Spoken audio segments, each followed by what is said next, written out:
business ideas. वक्त से लड़कर जो नसीब बदल दे, इंसान वही जो तकदीर बदल दे। कल क्या होगा कभी ना सोचो, क्या पता कल खुद वक्त अपनी तस्वीर बदल दे। और बदलते वक्त की बदलती तस्वीर आपके लिए लाई है कामयाबी का पैगाम। Once again, Shilpa Bhavna is here with your very own show, Big Business Ideas, powered by Tap Fox, Beyond Socializing.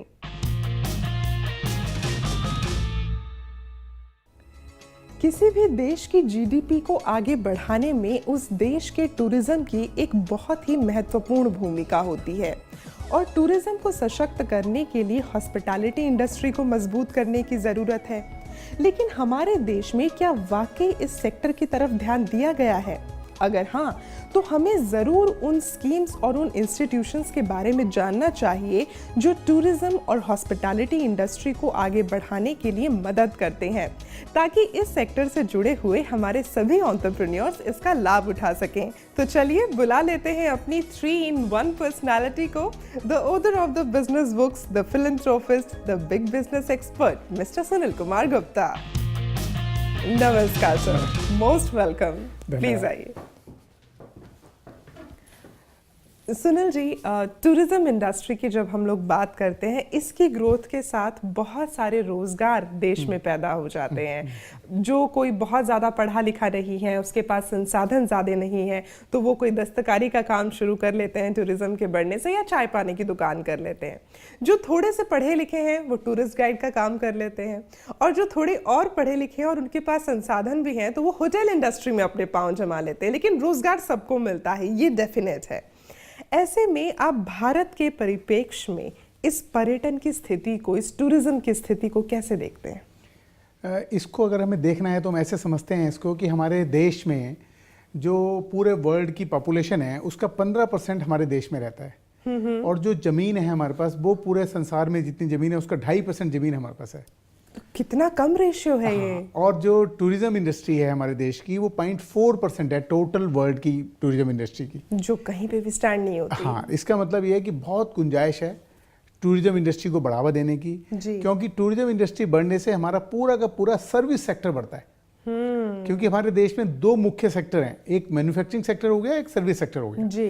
तो पूरा सर्विस सेक्टर को ग्रोथ मिलती है। और एक तरह से देखा जाए तो ये अच्छा भी बहुत है, क्योंकि जब टूरिज्म बढ़ता है तो बाहर की करेंसी हमारे अपने देश के अंदर आती है, कल्चरल एक्सचेंज बहुत रहता है। बहुत, बिल्कुल आप ठीक कह रहे हैं। इंटरनेशनल रिलेशन ठीक होते हैं, मतलब एक कंट्री के दूसरे कंट्री से जो इंटरनेशनल रिलेशन है वो अच्छे होते हैं जब कल्चर एक्सचेंज होती है जी। और अगर हम इसके फायदे देखने चाहें तो सबसे पहला सर्विस सेक्टर बढ़ा जी। सर्विस सेक्टर बढ़ने से एम्प्लॉयमेंट बढ़ा, बिल्कुल, फॉरेन एक्सचेंज की अर्निंग हुई और हमारी इकोनॉमी में बूस्ट मिला जी। और इस सब के बाद जो सबसे बड़ा फायदा मैं समझता हूँ वो है कि हमारी सेहत अच्छी होती है जी। हम लोग फन करते हैं, एंजॉय करते हैं जी। और हेल्दी रहना सीख जाते हैं, खुश रहना सीख जाते हैं और हेल्दी रहते हैं। तो ये एक बहुत बड़ा फायदा है जी।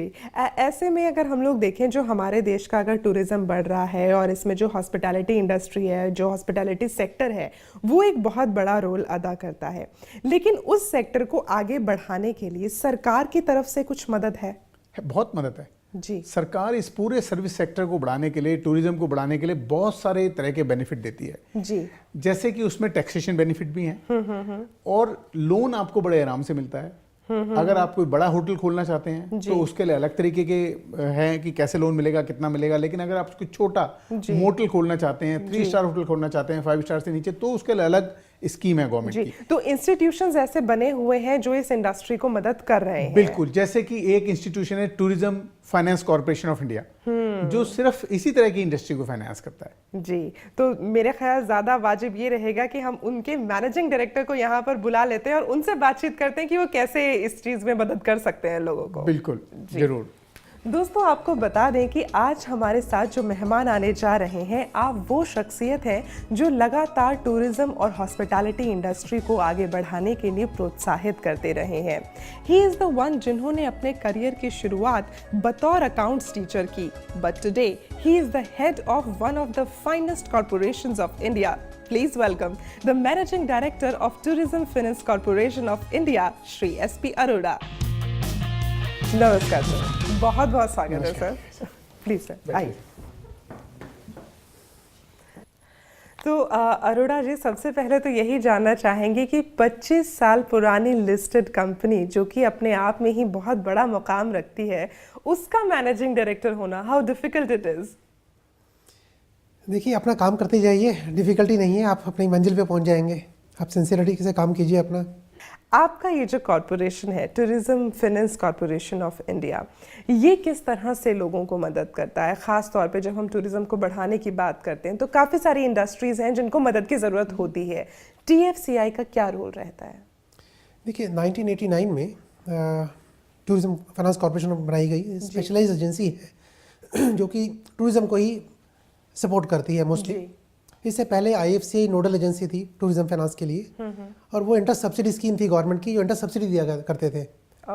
तो उसको कार्व आउट करके एक टूरिज्म फाइनेंस कॉर्पोरेशन बनाई गई, बिकॉज रोल काफ़ी बढ़ रहा था और टूरिज्म का काफ़ी इंपॉर्टेंस था। जैसे एम्प्लॉयमेंट जनरेशन होती है, फॉरेन एक्सचेंज आता है। Tourism finance corporation financial assistance तो देती ही है जी। इनका एडवाइजरी का भी रोल है। कोई भी टूरिज्म प्रोजेक्ट हो, चाहे वो होटल इंडस्ट्री नहीं, बाकी भी हैं, जैसे हमने फन पार्क भी हमने फाइनेंस किया है, और ये आपू घर हमने फाइनेंस किया था, और ये जो SL वर्ल्ड है, और अभी एक और हमने बॉम्बे में किया है एडलैब का। तो ये सब फन पार्क, ये सब हमने फाइनेंस किए हैं, और टूरिज्म के लिए जो भी काम है हम उस पर आगे आएंगे। आपसे जानना चाहेंगे सुनील जी, टूरिज्म के साथ ऐसे कौन कौन से खास सेक्टर आप देखते हैं कि जब टूरिज्म बढ़ता है तो वो भी ऑटोमेटिकली आगे बढ़ते हैं? देखिए, टूरिज्म के बढ़ने से लगभग 50 तरह की सर्विस इंडस्ट्री, मतलब पूरी सर्विस इंडस्ट्री को बूस्ट मिलता है। उसमें 50 तरह की एक्टिविटी ऐसी होती हैं जिनको बूस्ट मिलता है, और वो सब आगे बढ़ती हैं। जैसे ही टूरिज्म आगे बढ़ा, जितने भी होटल इंडस्ट्री हैं, चाहे वो गेस्ट हाउस है, छोटा गेस्ट हाउस है, या 7 स्टार होटल है, कोई रेस्टोरेंट है, नाइट क्लब्स हो गए, टैक्सी सर्विस हो गई, टूरिस्ट सर्विस हो गई, बस सर्विस हो गई, बढ़ावा मिलता सभी चीजें, जितनी भी सर्विस इंडस्ट्री है। एम्यूजमेंट पार्क खोला, एक एम्यूजमेंट पार्क खोला तो और बहुत सारी इंडस्ट्री एक्टिवेट हो गई, उसमें सर्विस इंडस्ट्री भी आ गई, कई तरह की मैन्युफैक्चरिंग इंडस्ट्री भी आ गई। तो इन सभी को बढ़ावा मिलता है, अल्टीमेटली इकोनॉमी आगे बढ़ती है। लेकिन फिर भी अगर हम अपने देश की बात करें तो टूरिज्म शायद आगे नहीं बढ़ रहा है। आप लोगों को हम कुछ दिखाना चाहेंगे, उसके बाद बात करेंगे, प्लीज। किसी भी कंट्री का देखें तो एक अच्छा प्रोपोर्शन जो GDP का होता है, टूरिज्म एक बहुत बड़ा फैक्टर होता है, जो कि हमारे यहाँ पर नहीं है।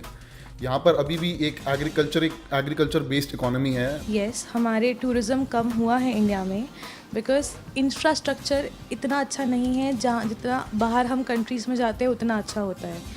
इसकी वजह से जो हमारे मीडियम सेक्टर, जो हमारे एंटरप्रेन्योर हैं, लाइक हैंडीक्राफ्ट्स जो होते हैं, जो अपने हाथ से जो कुछ भी बना के हैंडलूम्स वगैरह जो ये सब सेल करते थे, उनकी उतना ग्रोथ नहीं हुई।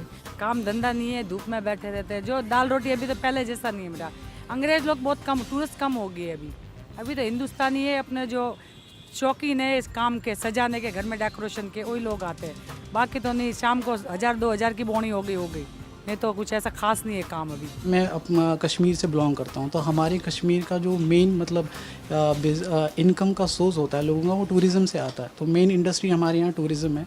तो इस टूरिज़्म डाउनफॉल से हमारी इकोनॉमी पे भी इफ़ेक्ट पड़ता है। व्यापारिक दृष्टिकोण से आजकल व्यापार का बड़ा अभाव है, और काफ़ी समय से मार्केट में, मेरा ये कहना है, केवल दिल्ली में नहीं, हिंदुस्तान में, इंटरनेशनल मार्केट में भी इस समय मंदी का दौर चल रहा है। और पहले विदेशी ग्राहक भी काफ़ी आते थे ट्रैवलर पॉइंट ऑफ व्यू से, दिल्ली दर्शन के लिए वगैरह वगैरह, उनका भी आना बहुत सा कम है। टूरिस्ट का आना कम हो गया है। आप इस चीज़ को महसूस कर पाते हैं क्योंकि आप उन लोगों की मदद कर रहे हैं जो टूरिस्ट को केटर करेंगे। लेकिन जब टूरिस्ट कम हो रहे हैं तो आपको नहीं लगता कि जो लोग आगे बढ़ के काम करना चाहते हैं उनकी भी संख्या कम हो जाएगी? देखिए, ये इकॉनमी से डिपेंड करता है, और टूरिज्म की बात करते हैं तो वर्ल्ड इकॉनमी पे डिपेंड करता है। हम काफ़ी जो टूरिस्ट हमारे जो यूरोप से आते थे जी, यूरोप पे मंदा चल रहा है, वहाँ पे आप सब देखते ही हैं प्रॉब्लम चल रही हैं, तो वहाँ से टूरिस्ट आना कम हो गया है। और इंडियन इकॉनमी में भी जो है थोड़ा सा रिसेशन था पिछले 3-4 साल में, बिल्कुल, तो डोमेस्टिक टूरिज्म भी थोड़ा कम रहा है। तो इसका सर्टनली इफेक्ट आया है टूरिज्म पे।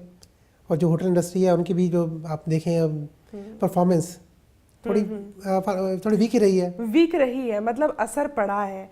आपको क्या लगता है कि क्यों ये टूरिज्म जो है उतनी तेज गति से नहीं बढ़ पा रहा जितनी तेज गति से बढ़ना चाहिए। यू टोल्ड अस कि 0.4 हम लोग सिर्फ कंट्रीब्यूट कर पाते हैं इसमें। हाँ बिल्कुल ठीक बात है, लेकिन मैं ये जवाब देना चाहूँगा सबकी बातों का। जी। सबसे पहले मैं बताना चाहूँगा कि हमारी जो टूरिज्म की ग्रोथ है जी, वो पिछले साल 6.9% थी, इस बार 7.4% है, मतलब बढ़नी शुरू हुई है। अब 16 में जनवरी से लेकर अब तक हम लगाएं तो 7.5% है। हाँ पिछले साल घटी थी, उससे पिछले साल के मुकाबले पिछले 2-3 सालों में घटी थी, लेकिन अब फिर दोबारा से पटरी पे आनी शुरू हो गई। इसका इफेक्ट आते आते ग्राउंड तक इफेक्ट आते आते थोड़ा समय लगता है, थोड़ा समय लगेगा, लेकिन अब टूरिज्म बढ़ना शुरू हो गया। अगर हम आंकड़ा देखना चाहें जीडीपी का, तो हमारे देश का टूरिज्म इंडस्ट्री जो है पूरी की पूरी ये 6.3% जीडीपी में कंट्रीब्यूट करता है। ओके। जबकि अगर ग्लोबल परसेंटेज देखें हम तो वो 9.8% है। ओके। एवरेज देखें, अगर हम ग्लोबल एवरेज देखें ऑन एन एवरेज, तो हम देखेंगे 9.8% है, तो हम उससे भी पीछे हैं, 6.8 पे हैं। तो मतलब अभी हमें बहुत गुंजाइश है बढ़ने की। जी। अगर इसमें हम देखना चाहें एम्प्लॉयमेंट का आंकड़ा, तो लगभग 4 करोड़ लोगों को 2015 में सपोर्ट किया इन्होंने एम्प्लॉयमेंट के लिए या सेल्फ एम्प्लॉयमेंट के लिए। और अगर इसका रेट देखा जाए तो टोटल एम्प्लॉयमेंट में जो सपोर्ट है टूरिज्म इंडस्ट्री का वो 8.7% है, जो कि बड़ा आंकड़ा है। मतलब लगभग 9% लोगों को एम्प्लॉयमेंट सिर्फ टूरिज्म इंडस्ट्री दे रही है, टूरिज्म इंडस्ट्री दे रही है, और 6.3% कंट्रीब्यूट कर रही है जीडीपी में। हमारे यहाँ पे बहुत गुंजाइश है। सरकार इसमें और क्या क्या कर रही है इसके बारे में हम जरूर बात करेंगे, लेकिन उससे पहले हम एक ब्रेक ले रहे हैं। ब्रेक के बाद हम आपको बताएंगे कि सरकार की ऐसी कौन कौन सी स्कीम्स हैं जो आपकी मदद कर सकती हैं हॉस्पिटैलिटी इंडस्ट्री और टूरिज्म इंडस्ट्री में आगे बढ़ने के लिए।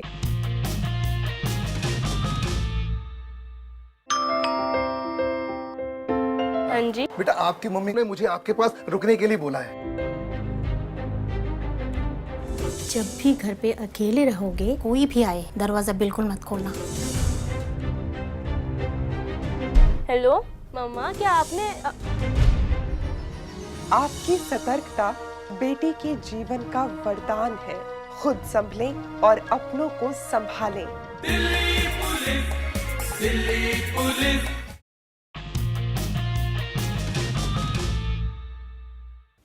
ब्रेक के बाद एक बार फिर से स्वागत है आपका। आप देख रहे हैं big business ideas powered by tap fox.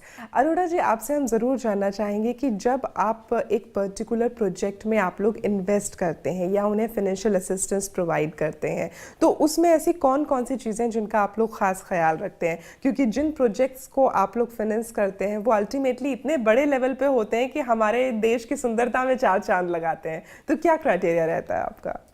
देखिए, किसी भी प्रोजेक्ट की बात करते हैं तो उसकी वायबिलिटी देखी जाती है, तो उसकी डिमांड और सप्लाई क्या पोजीशन उस एरिया में। और टूरिज्म में अगर होटल इंडस्ट्री है या कोई एंटरटेनमेंट पार्क भी है, तो उसका एक लोकेशन देखा जाता है कि वो एक्सेसिबिलिटी है, वहाँ पे किस तरह के टूरिस्ट आएंगे, किस तरह की डिमांड होगी, वो 5 स्टार होटल की होगी या 3 स्टार की होगी या 2 स्टार की होगी, बिजनेस ट्रेवलर्स हैं, लेजर है, ये सब देखते हुए हम उसका जो है एक उसका वायबिलिटी स्टडी हम करते हैं। और वैसे ही हम गाइड करते हैं प्रमोटर को या एंटरप्रेन्योर को कि you should go for 3 star और 4 स्टार 5 स्टार, वो किस तरह की फैसिलिटी और कितनी कैपेसिटी होनी चाहिए, ये सब हम उसको गाइड करते हैं। जी अरोड़ा जी, हम ये ज़रूर जानना चाहेंगे कि जब आप किसी को फाइनेंशियल असिस्टेंस प्रोवाइड करते हैं, आपका जो ये फाइनेंशियल कॉर्पोरेशन है ये एक बहुत बड़े अमाउंट को असिस्टेंस देता है, तो आप लोग किस तरह से उस अमाउंट को मॉनिटर करते हैं कि जो पैसा आप दे रहे हैं वो सही जगह पर लग रहा है और सही तरीके से उसका इस्तेमाल किया जा रहा है उसी पर्पस के लिए जिसके लिए वो दिया गया है? देखिए, मैं फाइनेंसिंग इंडस्ट्री में लगभग 30 साल से हूँ जी। जब तक पैसा ठीक जगह लगेगा नहीं, पैसा वापस नहीं आएगा। आजकल एनपीए की प्रॉब्लम आ रही है, जब तक एसेट क्रिएट नहीं होगा, कैपेसिटी क्रिएट नहीं होगी, अर्निंग कैपेसिटी नहीं आएगी। तो ये हमारी फर्स्ट प्रायोरिटी होती है कि जो हम एसेट फाइनेंस कर रहे हैं, जो प्रोजेक्ट फाइनेंस कर रहे हैं, वो प्रोजेक्ट लगना चाहिए जी। जो कॉस्ट हमने फाइनल की है, जो टाइम हमने शेड्यूल दिया है, विद इन दैट कॉस्ट और टाइम शेड्यूल में वो कंप्लीट हो। तो ये खास तौर पे ये बात ध्यान रखने वाली है कि अगर हमें किसी कहीं से फाइनेंशियल असिस्टेंस मिल रही है तो हमें उसे बाकायदा सही समय पर लगाना है और प्रोजेक्ट को सही तरीके से हमें पूरा करना है। इस बात का ख्याल रखने की जरूरत है। मतलब उसको डाइवर्ट नहीं करना, पैसे को जिस काम के लिए मिला वहीं लगना चाहिए, वहीं लगना चाहिए। आप इसमें मैं एक चीज ऐड करना चाहूंगा कि इंडियन इकोनॉमी जो है वो हाई इंटरेस्ट कॉस्ट है इकोनॉमी है। हमारे यहाँ इंटरेस्ट रेट 12% 15% के आसपास है जी। बिल्कुल। अगर 1 साल भी प्रोजेक्ट डिले होता है तो प्रोजेक्ट कॉस्ट जो है 12-15% बढ़ जाती है। बिल्कुल। उसका एक कास्केडिंग इफेक्ट होता है, उसको फाइनेंसिंग भी करना है, उसका वायबिलिटी पे इम्पैक्ट आता है। तो इसलिए अगर प्रोजेक्ट डिले होता है उसकी वायबिलिटी काफ़ी ख़राब होती है। जी, आगे बढ़ने से पहले आप लोगों को कुछ दिखाना चाहेंगे प्लीज़। होटल इंडस्ट्री के लाइसेंसेस के लिए बहुत से विंडोज़ हमें पार करने होते हैं और जो लिस्ट ऑफ लाइसेंसेस है वो भी बहुत लेंदी है। अगर ये थोड़ा सा शॉर्ट कर सके, आई थिंक उसमें स्कोप भी है, तो बहुत ही स्मूथली ये चीज़ें हो सकती है और इसे होटल इंडस्ट्री के लिए और मोटिवेशन मिल सकता है। हॉस्पिटैलिटी होटल इंडस्ट्री मतलब कोई सपोर्ट नहीं मिलता हम लोग को, मतलब दूसरा इंडस्ट्रीज़ को थोड़ा सा सपोर्ट मिल जाता है, लेकिन गवर्नमेंट थोड़ा कंसंट्रेट करना चाहिए ऑन टूरिज्म। नासिक में भी जो है इट्स अ हेरिटेज सिटी, और जो Nashik being a 3 tyre city जो है, मतलब सिटी को थोड़ा से उन लोग अगर अपग्रेड करेगा तो फिर मतलब इंफ्रास्ट्रक्चर बढ़ाएगा, फिर और भी इन्वेस्टमेंट्स आएगा और companies hotels will come up, तो मतलब सबके फ़ायदा होता है। तो दो चीज़ें निकल के आती हैं, एक तो जो होटल इंडस्ट्री में लाइसेंसेस बहुत सारे हैं उसकी एक परेशानी लोगों को झेलनी पड़ती है, दूसरा जो बात कर रहे हैं कि जो भी राज्य है उसको अगर हम और खूबसूरत बनाएं तो उससे टूरिज्म बढ़ेगा। देखिए, टूरिज्म इंडस्ट्री जो आगे नहीं बढ़ पा रही तेजी से, उसका एक बहुत बड़ा कारण है कि हमारे देश में इंफ्रास्ट्रक्चर की कमी है। बिल्कुल। लेकिन इंफ्रास्ट्रक्चर के साथ साथ और भी चीजें हमें इंप्रूव करनी पड़ेगी, जैसे क्लीनलीनेस, स्वच्छ भारत जो अभियान है हमारा। तीसरी बात जो हमारे यहाँ पे और कमी है, जैसे बैगिंग बहुत होती है, चीटिंग बहुत होती है, करप्शन बहुत है, वो भी कम होना चाहिए, जो हो रहा है, जो कि अब कम हो रहा है लगातार 2 सालों से। उन सब के लिए हमें उन सारे कदमों को देखना पड़ेगा इंफ्रास्ट्रक्चर के साथ साथ। देखिए, अगर आप कहीं बाहर जाना चाहें तो आप भी क्या चाहेंगे, वहाँ सेफ्टी हो, सिक्योरिटी हो, बिल्कुल, कनेक्टिविटी अच्छी हो, क्लीनिनेस हो, जी, तो आप वहाँ एंजॉय करने जा रहे हैं जी। तो जो चीज़ हम एक्सपेक्ट करते हैं हमें वो चीज़ अपने देश में भी करनी, अपने देश में भी चाहिए। तो कुछ चीजें सेफ्टी, सिक्योरिटी, टेररिज्म, जी। अब कई बारी तो कुछ कंट्री में तो कई बारी वो जैसे ही कुछ होता है तो वो कहते हैं इंडिया की तरफ अपनी एडवाइजरी जारी कर देते हैं कोई ना जाए। तो ये सब चीजें भी देखनी पड़ेंगी हमें इंफ्रास्ट्रक्चर के साथ साथ, एक साथ। तो इन सभी चीजों पे ध्यान देनी पड़ेगी। और दूसरी बात जो लाइसेंसिंग की बात थी जी, वो क्योंकि ये सेफ्टी और सिक्योरिटी से जुड़ा हुआ है। आप एक होटल में जाके रहती हैं तो आपकी सिक्योरिटी, सेफ्टी जरूरी है। तो लाइसेंसेस जितने भी हैं वो सब जरूरी हैं, जरूर उनको लगना चाहिए। हाँ, मैं जरूर चाहूंगा वो सिंगल विंडो में हो जाए। तो आपका मानना है कि जो लाइसेंसेस हैं वो ज़रूरी हैं लेने, इसीलिए वो होने तो ज़रूर चाहिए, लेकिन उन लाइसेंसेस को हासिल करने के लिए सिंगल विंडो होनी चाहिए। आपके पास जब कोई अप्रोच करते हैं कि हम भारत की सुंदरता में एक और नगीना करना चाहते हैं, ये चीज़ हम शुरू करना चाहते हैं, तो आप जब किसी पर्टिकुलर प्रोजेक्ट को फिनेंस करते हैं, क्योंकि आपका अमाउंट जो होता है वो बहुत ज़्यादा होता है, आप बड़ा फिनेंस करते हैं, तो कैसे आप अश्योर होते हैं उसके रिटर्न ऑन इन्वेस्टमेंट को लेकर? किस तरह से आप देखते हैं कि जो आपने पैसा लगाया है उतना वापस भी आ जाएगा? देखिए, हमारे यहाँ थोड़ी medium and large scale industry को फाइनेंस किया जाता है जी, तो बहुत छोटे लेवल पे नहीं करते हैं। जी जी जी। हमारी मिनिमम प्रोजेक्ट साइज 10 करोड़ होती है जी। तो इस रेंज में जो भी आते हैं, किसी तरह की भी इंडस्ट्री, किसी तरह की भी सर्विसेज हों, तो उनको हम असिस्ट करते हैं। इसमें क्या है कि बिल्कुल फ्रेश आदमी नहीं आएगा हमारे पास, जो भी आएगा एक 10-15-20 करोड़ की एक इन्वेस्टमेंट की उसकी एक विजन होगा। हो सकता है 4-5 करोड़ अपना लगाए, 5-6 करोड़ हम दे दें उसे। आप देखिए कि जो रेलवे था, स्पेशल रेलवे था, ये पैलेस ऑन व्हील्स, हमने फाइनेंस स्टार्ट किया था, फाइनेंस किया था उसे। तो इस तरह की बहुत सक्सेसफुल हुई। उसमें बुकिंग मेरे ख्याल से कई महीनों या सालों की शायद है। तो अभी जैसे आपने काफ़ी सारे हमारे पास प्रोजेक्ट्स के आपने जो नाम गिनाए हैं, नेशनल लेवल पे फेम है वो, चाहे हम अप्पू घर की बात करें, पैलेस ऑन व्हील्स की बात करें, ये चीज़ें ऐसी हैं जो बाहर से अट्रैक्ट करती हैं लोगों को। अकॉर्डिंग टू यू, आपको क्या लगता है कि सबसे ज़्यादा कौन सी ऐसी चीज़ है जो बाहर के टूरिस्ट को यहाँ हमारे इंडिया में अट्रैक्ट करती हैं? बेसिकली कुछ अम्यूजमेंट पार्क्स हैं या रेस्टोरेंट्स हैं? किस चीज़ से आपको लगता है कि टूरिस्ट ज़्यादा अट्रैक्ट होते हैं भारत में? देखिए, हर आदमी की अपनी अपनी रिक्वायरमेंट है। अब आजकल जैसे मेडिकल टूरिज्म काफ़ी चल रहा है, medical is very cheap in India. Medical facilities are, अगर आप वहीं से जो ऑपरेशन या वही अगर मेडिकल फैसिलिटीज यूरोप में लेंगे बहुत कॉस्टली पड़ता है। तो काफ़ी जो है लोग जो कि मिडिल ईस्ट के हैं या साउथ ईस्ट एशिया में है, they are coming to India for medical facilities. तो मेडिकल टूरिज्म काफ़ी बढ़ रहा है, तो उनको जो है एक रीजनेबल कॉस्ट पे होटल्स मिल जाए, फैसिलिटीज़ मिल जाएँ, तो काफ़ी डेवलपमेंट हो रहा है उसका। और कोई किसी को हिल स्टेशन चाहिए तो किसी को कोस्टल चाहिए। गोवा काफ़ी फेमस है हमारा, आप देखें तो तमिलनाडु काफ़ी अट्रैक्ट करता है टूरिज्म। अगर आप ऑल इंडिया लेवल का सर्वे देखेंगे तो मैक्सिमम टूरिस्ट जो है तमिलनाडु में आए हैं। ओके, मैक्सिमम तमिलनाडु, उसके बाद नंबर है यूपी का और महाराष्ट्र का। ओह वाह। सुनील जी, आपसे ज़रूर जानना चाहूँगी, जब टूरिस्ट इस तरह से हमारे देश में आना चाहते हैं, अट्रैक्ट होते हैं यहाँ पर आने के लिए, क्या हमारी सरकार की तरफ से कुछ ऐसी सहूलत भी उन्हें दी जाती है कि जब वो यहाँ पर आएँ तो उनके स्टे में उन्हें एक ईज़ हो? ऐसी कुछ सरकार की तरफ से पहल है? देखिए, बहुत सहूलियत है। हाँ। इससे भी पहले मैं बताना चाहूँगा कि अब हमारी सरकार ने ई वीज़ा शुरू कर दिया। ओके।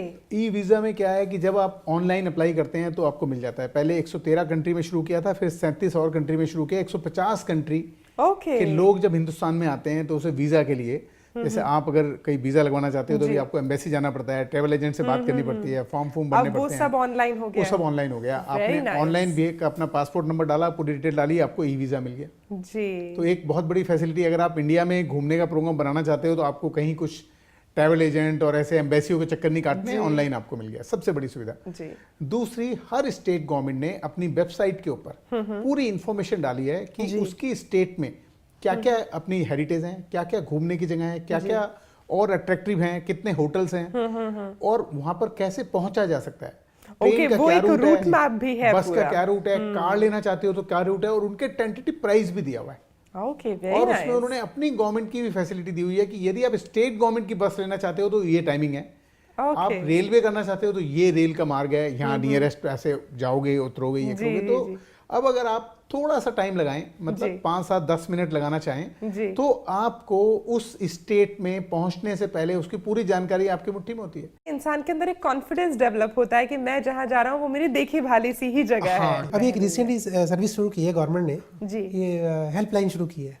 ओके। अगर टूरिस्ट कहीं भी हो ऑल ओवर इंडिया में, एक नंबर पे डायल करके पूरी इन्फॉर्मेशन ले सकता है, अपनी सेफ्टी, सिक्योरिटी, अपने जो भी हेल्प चाहिए उसको।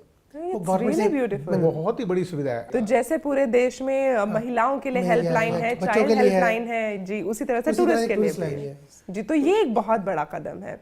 और आपसे भी कहना चाहेंगे कि अगर आपके मन में कोई सवाल है आपके व्यवसाय से जुड़ा हुआ तो आप उस सवाल को हम तक पहुंचा सकते हैं।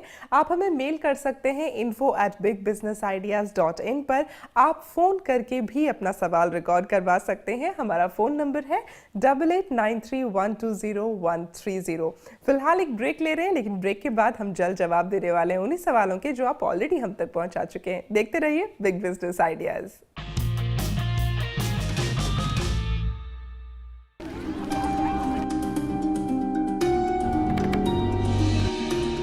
क्या नाम है बेटे आपका?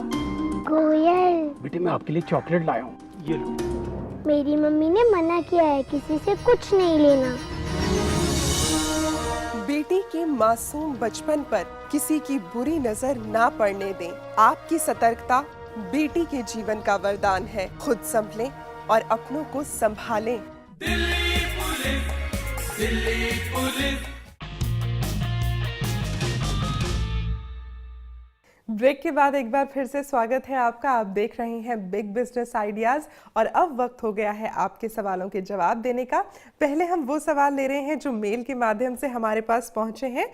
और झांसी से नेकचंद जी हैं और आप कहते हैं कि आपकी 2 शॉप्स हैं जो आपने रेंट पर दी हुई हैं, तो क्या उनसे मिलने वाले रेंट पर टैक्स लगेगा, और अगर हाँ तो इस इनकम को आप इनकम टैक्स के किस हेड में शो करें?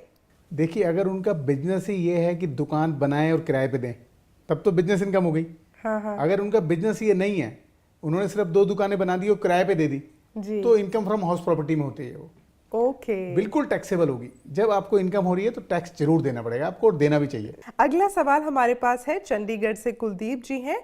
आप कहते हैं कि आप अपने बच्चों को कोचिंग क्लासेस में भेजते हैं तो उसके लिए आप एक फीस पे कर रहे हैं, तो क्या इनकम टैक्स के 80C में आपको इसकी डिडक्शन मिलेगी? बिल्कुल नहीं मिलेगी कुलदीप जी, क्योंकि ये तो आप ट्यूशन पढ़ा रहे हैं, नॉन फॉर्मल एजुकेशन है। इसमें इस तरह के जो हम ट्यूशन पढ़ाते हैं इसके लिए 80C की डिडक्शन नहीं मिलती। फॉर्मल के लिए मिलती है? फॉर्मल के लिए मिलती है, या लॉन्ग ड्यूरेशन का कोर्स है उसके लिए मिलती है। और अब वक्त हो गया है आपके ऑडियोज के सवाल का।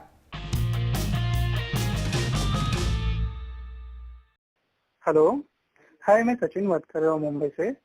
आई want to start my own business और उसके लिए मैंने ये स्टैंड अप मिथ का पोर्टल पे अप्लाई किया है। मैं ये जानना चाहता हूँ कि इस स्कीम के अंदर कोई रिपेमेंट स्कीम डिस्क्राइब किया है क्या? Thank you. बिल्कुल बताना चाहूँगा कि स्टैंड अप जो स्कीम है गवर्नमेंट ऑफ इंडिया की, जो standupmitra.in के जरिए आप ऑनलाइन अप्लाई करते हैं, उसमें मैक्सिमम रीपेमेंट का जो पीरियड है वो 7 साल का है। Hello sir, I am Praveen Pandey from Mirzapur UP. I am regular viewer of your show, it is great show. My question is, if I want to become an entrepreneur, do I need to process any degree? नहीं, मैं बताना चाहूँगा कि entrepreneur बनने के लिए किसी degree की जरूरत नहीं है, सिर्फ आपके अंदर पैशन होना चाहिए और जो आप करना चाहते हैं उसकी नॉलेज होनी चाहिए कि आप क्या करना चाहते हैं एग्जैक्टली। और अगर वो ट्रेनिंग बेस्ड है जो आप करना चाहते हैं तो ट्रेनिंग उसके लिए जरूर लेनी चाहिए आपको। अरोड़ा साहब, आपसे ज़रूर जानना चाहेंगे, आपने भारत की ऐसी बहुत सी जगहें हैं जिन्हें डेवलप करके टूरिस्ट स्पॉट में परिवर्तित किया है। आने वाले समय की अगर हम बात करें, फ्यूचर के लिए आप लोगों ने और क्या कुछ सोचा है? ऐसी और कौन कौन सी जगह हैं जिसकी खूबसूरती को और आप बढ़ाने वाले हैं यहाँ भारत में? देखिए, कनेक्टिविटी इंप्रूव करने के लिए है या फिर वो एक डेस्टिनेशन क्रिएट करने के लिए है। तो जैसे अभी गवर्नमेंट ने अभी एक प्लान बनाया है कि अंडमान निकोबार में बहुत सारे आइलैंड्स हैं जी, क्यों ना इन आइलैंड्स को डेवलप किया जाए। बहुत खूबसूरत है वो, ब्लू वाटर है वहाँ। बिल्कुल, जैसे एक मालदीव में लोग जा रहे हैं या सिंगापुर जा रहे हैं या थाईलैंड जा रहे हैं आइलैंड्स के चक्कर में। आइलैंड यहाँ ये अंडर बहुत है। और अभी हम रोप वे फाइनेंस करें, अपने अभी केरला में एक प्रोजेक्ट किया है जी, ये जो जटायु का, आपने जो रामायण में सुना होगा जटायु, एक प्रोजेक्ट बन रहा है, उसमें रोप वे जो है उषा ब्रेको लगा रहे हैं। तो हमने वो अभी फंड किया है। तो आने वाले समय में हम देख सकते हैं कि जो हमारे अंडमान के जो आइलैंड है उनको एक बहुत ही खूबसूरत रूप मिल गया है और ये एक बहुत बड़ा बूस्ट होगा टूरिज्म के लिए, क्योंकि अगर मालदीव्स की हम बात कर रहे थे तो मालदीव्स की जीडीपी में 96% कंट्रीब्यूशन टूरिज्म का है।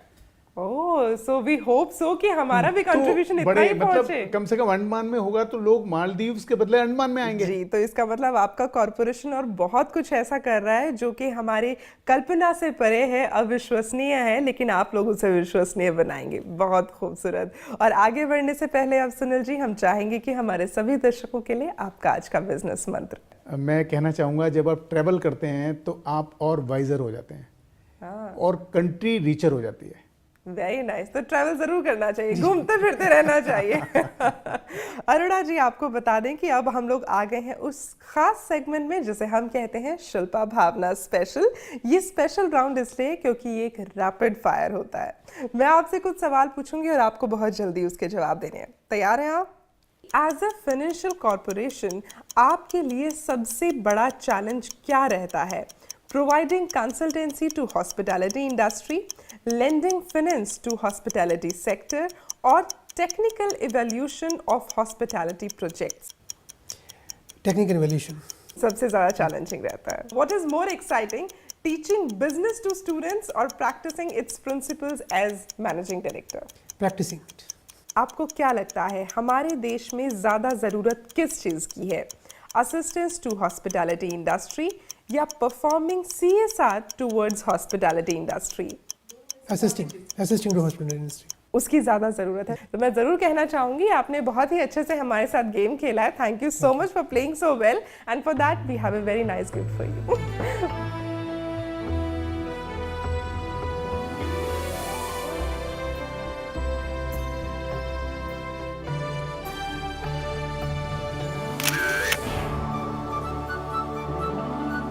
दोस्तों, ये सच है कि 1 मिनट में ज़िंदगी नहीं बदलती, लेकिन 1 मिनट सोच कर लिया गया फैसला हमारी ज़िंदगी ज़रूर बदल देता है। इसीलिए ज़िंदगी में हर फैसला सोच समझ कर कीजिए और अपने बिजनेस को हमेशा आगे बढ़ाइए। आज के लिए शिल्पा भावना को दीजिए इजाज़त। अपना और अपनों का ख्याल रखिए। Thank you so much. जय हिंद। Big Business Ideas.